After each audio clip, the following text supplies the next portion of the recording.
इस भारत के स्वतंत्र मीडिया ने नहीं पूछा कि आप किस लिए मिले 3 या 4 बार जेफरी एस्टीन से। कोई आदमी कुकर्मी से, अपराधी से मिलता है, उससे पूछा जाता है ना किस लिए मिले थे। और वो बेशर्म मंत्री इस्तीफा भी नहीं दे रहा है, और उसका मुखिया जो बनारस से सांसद होने के बाद नकली महादेव का भक्त होने का ढोंग करता है और महादेव के असली भक्तों का शोषण करने का प्रयास कर रहा है, तो महादेव का ही उसे श्राप लगेगा। ये मैं आपको घोषणा कर रहा हूँ। पंडित संजीव उपाध्याय मेरा नाम है, पूर्वांचल का ब्राह्मण हूँ, और ब्राह्मण का श्राप जो है ना अच्छे अच्छे कुशासकों को नष्ट कर देता है। जय श्री राम। जी सर, कहाँ से आए हुए थे आप लोग? इस समय हम देख रहे हैं मथाने में है, तो यहाँ पर डिटेन करके एडवोकेट अनिल मिश्रा जी को रखा गया है, बताएं थोड़ा उसके बारे में। देखिए, मेरा नाम है एडवोकेट संजीव उपाध्याय, मैं यहीं सादरा का रहने वाला हूँ, और मेरी शिक्षा दीक्षा सब यहीं से हुई है।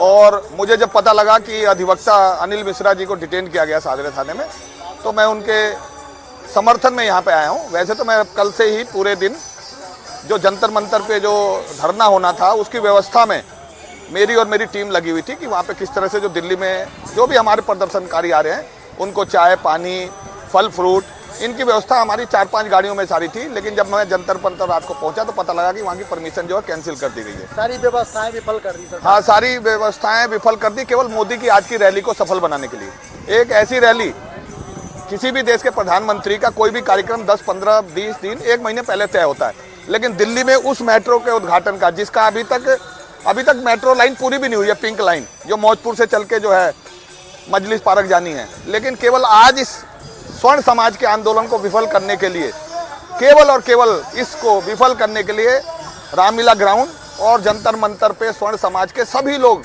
एकजुट होकर, जो चुनौती नहीं है, मोदी को मुंह तोड़ जवाब देने के लिए जो एकत्रित होना चाहते थे, उस काले कानून के खिलाफ जो 90% लोगों को, उनका मानना 90% और हमें 10% गिनते हैं, जैसा कि है नहीं। अगर हम 10% हैं तो हम ही 90% का शोषण कर रहे हैं, और वो 90% पिछले 5000 वर्षों से अपना शोषण करवा रहे हैं। देखिए क्या विडंबना है। केवल मोदी जी के इस कार्यक्रम को सफल बनाने के लिए इन परमिशनों को कैंसिल किया गया।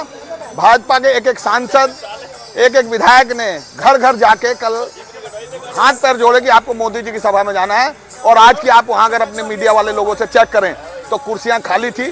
सुबह 9 बजे से लोगों को बुला लिया गया और 1 बजे के बाद मोदी जी या 1:30 बजे आए हैं।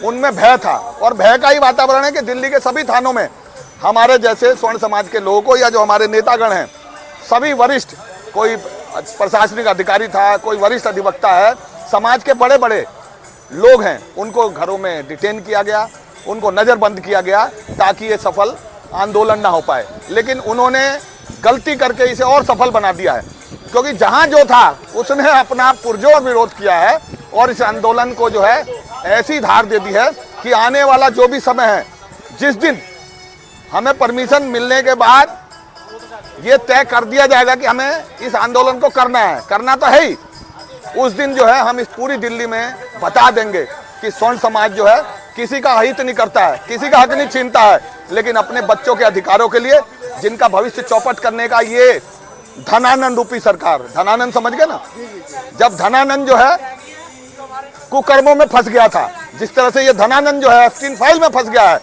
इसका मंत्री जो स्वयं आके बताता है कि आई हैव मेट 3 और 4 टाइम्स विद जेफरी एप्स्टीन, उससे मीडिया ने भी नहीं पूछा। मैं बुरा मत मानिएगा, मीडिया के आदमी है, इस भारत के स्वतंत्र मीडिया ने नहीं पूछा कि आप किस लिए मिले 3 या 4 बार जेफरी एप्स्टीन से। कोई आदमी कुकर्मी से, अपराधी से मिलता है, उससे पूछा जाता है ना किस लिए मिले थे। और वो बेशर्म मंत्री इस्तीफा भी नहीं दे रहा है, और उसका मुखिया जो बनारस से सांसद होने के बाद नकली महादेव का भक्त होने का ढोंग करता है और महादेव के असली भक्तों का शोषण करने का प्रयास कर रहा है, तो महादेव का ही उसे श्राप लगेगा। ये मैं आपको घोषणा कर रहा हूँ। पंडित संजीव उपाध्याय मेरा नाम है, पूर्वांचल का ब्राह्मण हूँ, और ब्राह्मण का श्राप जो है ना अच्छे अच्छे कुशासकों को नष्ट कर देता है। जय श्री राम।